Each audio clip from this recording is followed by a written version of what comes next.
Nanna mio caro bambino, la ninna nanna ti voglio cantare, la ninna nanna. Festival delle Novene è giunto alla quarta edizione, il 21 dicembre, il momento clou.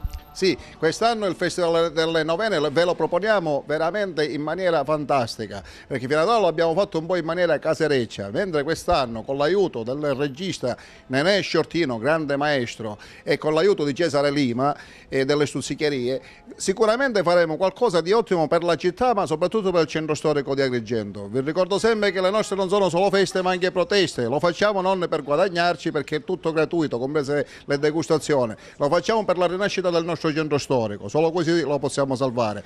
Vi ricordo inoltre che tutto comincerà con sabato 20 con le degustazioni di ricotta, di ceci, di pane cunzato, cannoli e quant'altro ci regaleranno per regalarlo a voi. Tradizione natalizia si sposa alla musica in questa quarta edizione del festival. Quanti gruppi partecipano? Sì, adesso finora sono 7-8 gruppi che mi hanno dato l'adesione al quarto Festival delle Novene al centro storico di Agrigento, a San Girolamo, che daranno vita ai canti e i suoni di una volta che si facevano davanti ai presepi dei contadini. Giorno 28 ci sarà uno spettacolo dal titolo Voci e suoni del Natale al centro storico con gli attori Totò Curabba, Alfonso Marchica e tanti altri.